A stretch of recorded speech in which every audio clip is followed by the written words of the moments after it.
All right, so Canes Devils game one. This should be a good series. I'm hoping this is a good series. As a Panther fan and as someone who is very hopeful that my team will be facing one of these two teams coming up in a few weeks, I hope it goes 7 games. I hope every game goes to triple overtime. You know the drill. Now, these are two kind of similar teams. They both skate real well. Devils probably have a little bit more speed. Canes have a little bit more experience. Can this kid Schmidt keep up his impossible pace in terms of, I mean, what, 2 shutouts? 2? All right, that's so, that's one end of it. But the Canes have kind of just been hovering around year after year after year. They can't quite make it all the way, but I have a feeling the experience of the Canes in this series is going to be the difference maker. I'm going to pick Canes in 6. Wouldn't shock me to see it go 7, but I think that's going to depend on the goaltending and how these first couple of games go. Playing them in Carolina, the Carolina home ice advantage is a real thing. That crowd gets absolutely crazy. So if the Devils cannot handle that and Canes get up 2-0 in the series, it could go downhill quickly. So in terms of tonight, let's go with 4-1 Canes. I have a feeling that the Devils are going to have a tough time handling this jump in this stage. They beat the Rangers, and that's great. And not that the Rangers are anything bad, but the Canes are a different animal. Playing at Carolina for game 1, probably going to have a little bit of nerves in there. 4-1 Canes, but maybe they'll get it back in the second game. All right, let's move on and see how this game goes.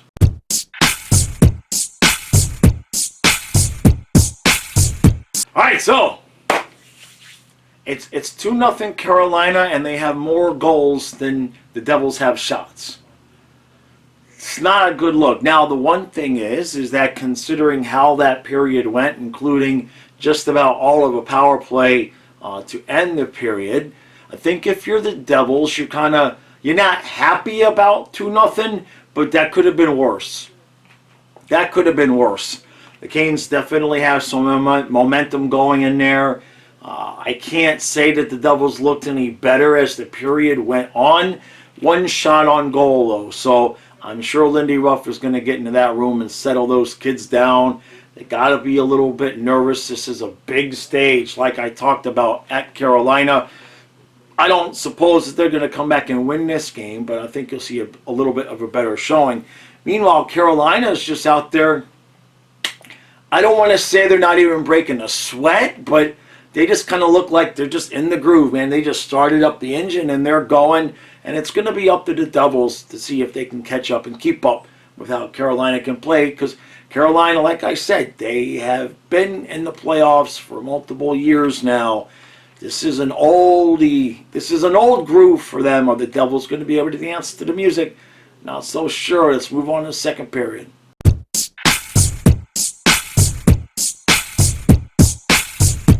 All right, so it's 3-1 Carolina after 2. I can't tell you what the shots are because for whatever reason, ESPN, why don't you just leave the shot counter up? Like the first 3 or 4 minutes of every period, they don't have the shot counter up. Then they intermittently put it up and take it away. And at least the last 3 or 4 minutes, including when the Devils run a whole power play, no shot counter. It just doesn't make any, it's just stupid. Doesn't interfere with the screen or the ice at all. Just leave it up. So, but I know the last comment I made was, at least now the Devils have more shots than Carolina has goals. Anderson hasn't seen a lot of pucks. In the second shot of the game, he did let one in, but it was a good move. And when your goalie sees 1 shot through 30-ish minutes, he's bound to miss. Look, in my Panthers-Leafs series, I said don't make too much into game 1, right? And the Devils did lose both of the first 2 games to the Rangers, and everybody kind of thought the Rangers were just going to go home and sweep that series, and we know what happened. So I'm not going to discount the Devils just yet, but they ain't going to win the series playing the way they are right now. And it's not even like the Canes are out there. I mean, they're playing well. The Canes are playing their game, but they're not doing anything overly obnoxious. It's not like they're running around like you saw the Panthers last night, like hitting everything that moved in that first period. Carolina's just out there playing their game, waiting for Devils to make mistakes, taking it to them a little bit, but the Devils, you could definitely tell, were nervous, and Schmidt got pulled. 18:05, he gives up the third goal. I didn't think it was particularly bad, and boom. Kid goes from a sub-1 goals against average or some crazy thing like that to 3 goals in the first period in 2 minutes and pulled. And now who knows where this is going to go. Vanacek has been the starter most of the year, so I mean, there's no harm, no foul there. But that was one of the big storylines coming in, was could this kid continue his run? Clearly not. So move on to third period. I don't suspect the Devils are fixing to come back. They did make a couple of. One thing they did do at the end of the period that irritates the hell out of me. They've been playing at 70% most of the game. And then with 2 minutes left in the period, all of a sudden they turn it on and they're speeding around and they're jamming at the net and they're buzzing. It's like, why don't you play like that? I know you can't play 60 minutes of balls to the wall hockey, but that's one thing that irritates me when a team plays for 17, 18 minutes of a period, and then they try to get one at the end of the period. It's like, how about give me 20 minutes of effort? How about that? I'm not seeing it from the Devils right now. All right, move on to third period, see how this goes.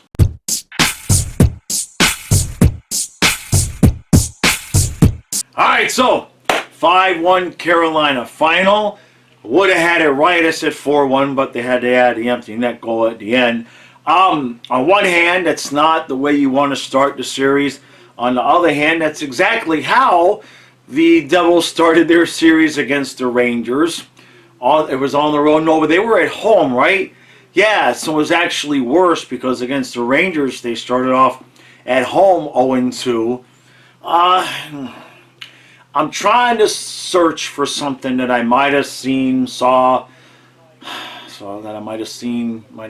Yeah, I'm trying to search for something that I saw in this game to give the Devils hope. Vanacek was okay after he came in for Schmidt, except for the fourth goal was a goal that you kind of need to have, right? I know it was 3-1 at that point, so you're still buzzing. There's still, 8-10 minutes left or something like that. It was a clean shot. The goalies get beat. It's just tough because you kind of need that save to keep your team in it, because you never know. At 3-1, if you get a lucky bounce and you get the second goal, you never know what can happen. But I think I just touched on what I wanted to touch on, which is lucky bounces. Now, I'm not saying Carolina didn't win this game, because they did.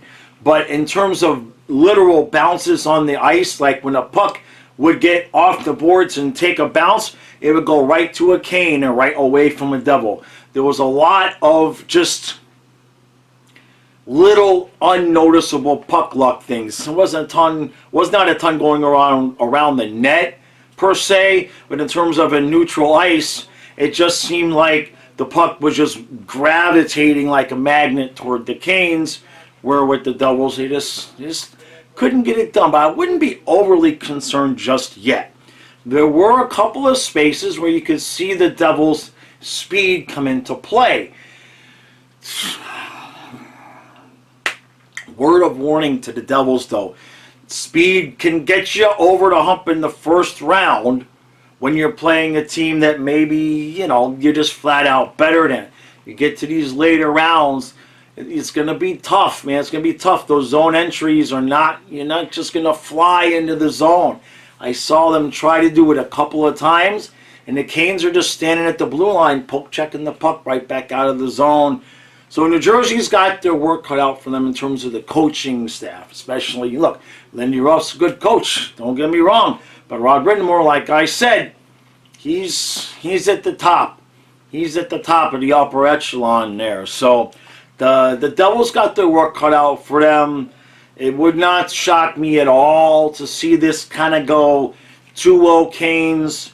Maybe you get to 3-1 with the 2 games in New Jersey. Maybe New Jersey can steal game 5 and then lose it in 6. I didn't see a lot that gave me hope for the Devils to win this series. But again, They were down 2 last time, so see how that works. They got to figure out. I mean, I guess they've gone back to Vanacek now. They're going to stay there. He didn't look good against Rangers, obviously, which is why Schmidt got put in. I didn't think Schmidt really looked that bad tonight. There was kind of a premature pull, in my opinion. I don't think it made a difference. Carolina, I mean, look at that. Look at the fans and just the atmosphere at that place. That is a hard place to go in there and play. Whoever, I know a lot of people think whoever wins Panthers, Leafs is going to win the East. Do not discount the Canes. Don't discount the Devils either. But the Canes especially, they've got the whole package. What they do also have, though, obviously they've got some of their better guys injured. But so far, I'm sure that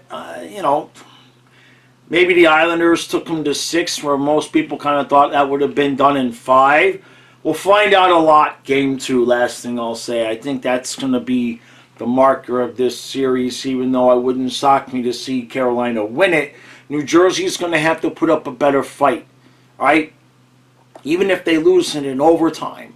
Okay, they've got to play a full 20 minutes of hockey that gives them some light at the end of the tunnel that they can come back and win this series. Something has to happen, because it gets harder to come back the later that you get on into the playoffs, and it's not like it's uncommon for gallant coach teams to start a playoff series off good and then give it up in the end. You can come back on a gallant coach team in the playoffs. So see how this all plays out. All right, tomorrow I'll be back with the podcast. I have a Monday through Friday podcast. It's just about an hour long. It's for YouTube members and Patreon supporters. Links are in the description. Memberships start at $3 a month.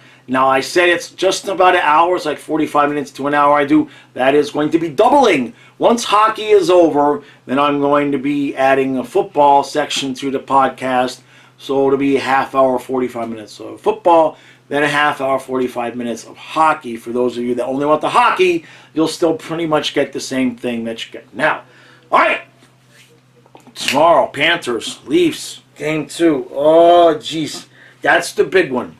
That's the big one, right?